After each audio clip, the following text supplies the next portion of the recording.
Hello everyone. Uh, in this video we are going to talk about one of the most fundamental theorems of quantum information theory, and there is no classical counterpart.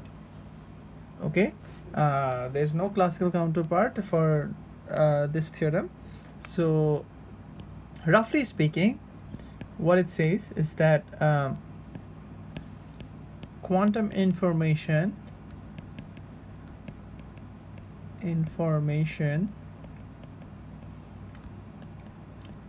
cannot be cloned or copied. So this is the roughly the statement, but what does it mean? So we have to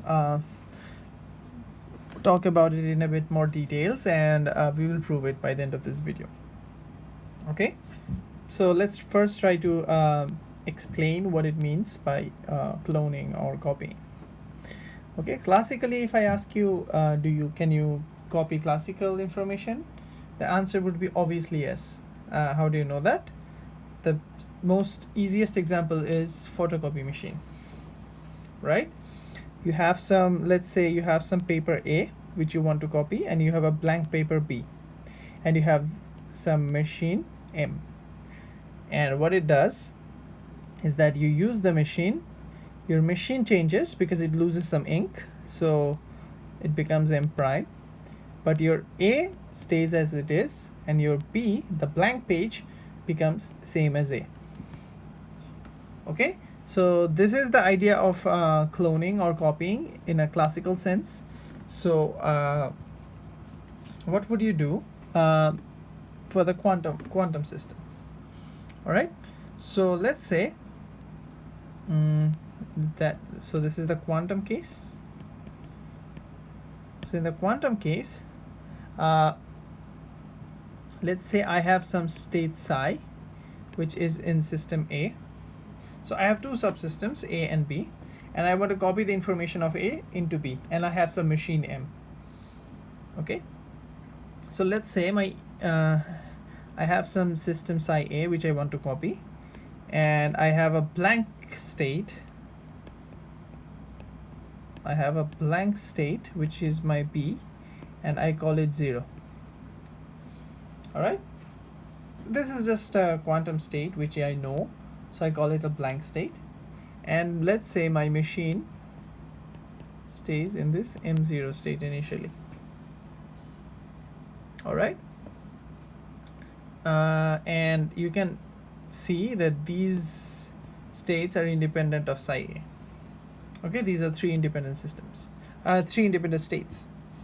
All right, so now quantum cloning says that this system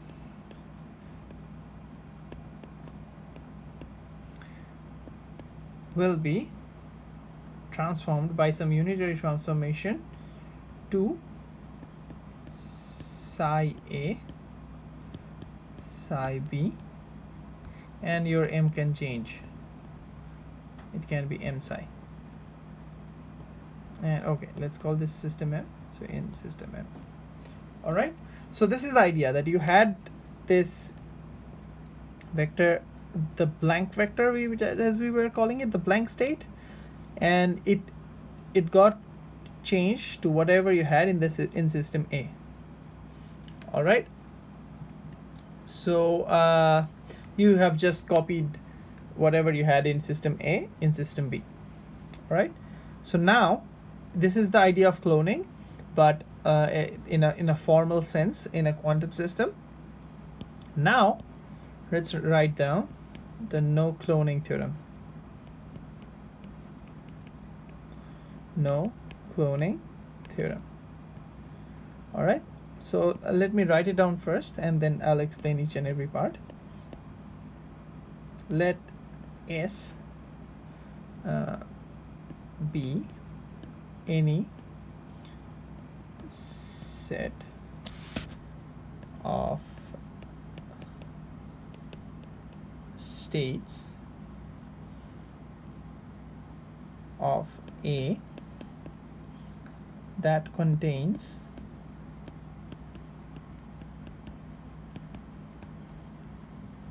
at least one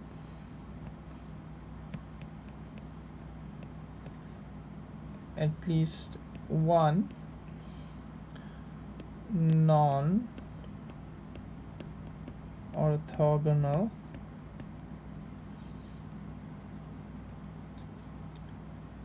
pair of states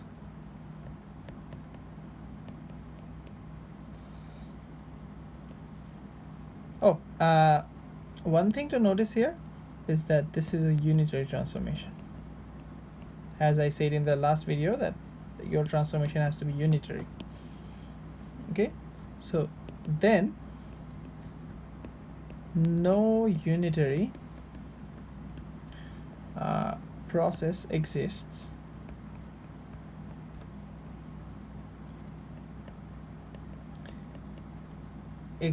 that achieves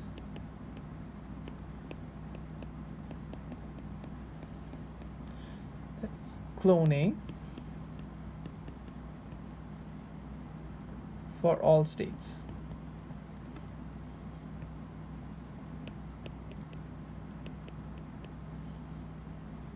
In S. Okay, so what does it mean?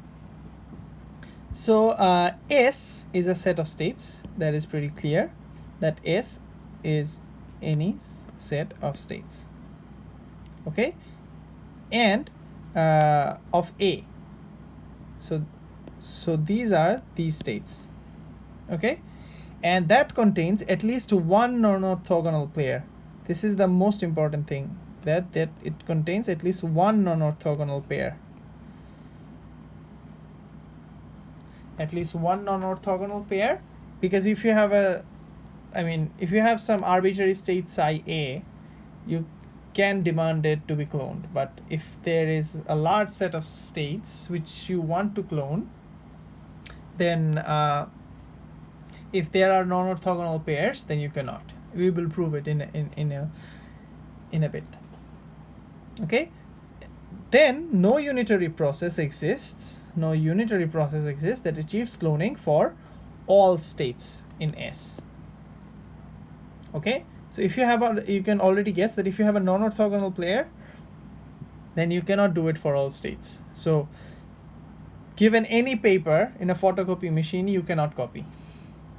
All right, you can copy a particular paper, but you cannot do for arbitrary copies, which you can do for classical systems, which you can see in your regular photocopy machine, right? So if you are given any set where there are non-orthogonal pairs, then you cannot find a unitary process that clones all the states in S.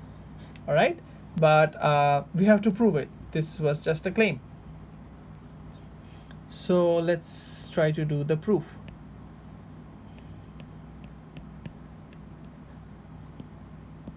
So let's say I have two states, xi and eta. Okay, so these are two states and they are non-orthogonal. That means that xi, the inner product between xi and eta, is not equal to 0. Okay, that is what it is meant by non-orthogonal. All right, so and they belong to this set S. Okay, so let's say I have a unitary process which does cloning. So I have this xi A, and I have this blank state 0b, and I have this machine state m0 m, which transforms this states to xi A, which is not changed, and this will be changed to xi B. This is the same state, and then this will change to m xi m. Okay, and similarly I have the same unitary transformation that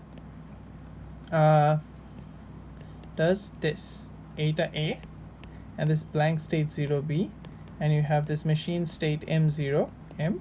Please notice that your initial states here is the same as the states here, right? So initial state can be chosen to be fixed for both the states. All right, so now this, if I do cloning by the same unitary transformation, then it will be eta A, eta B, and you have some m eta. This should be different, right?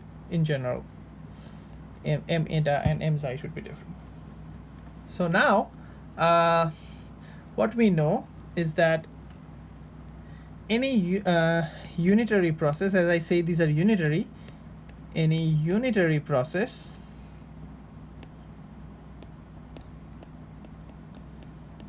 preserves inner product.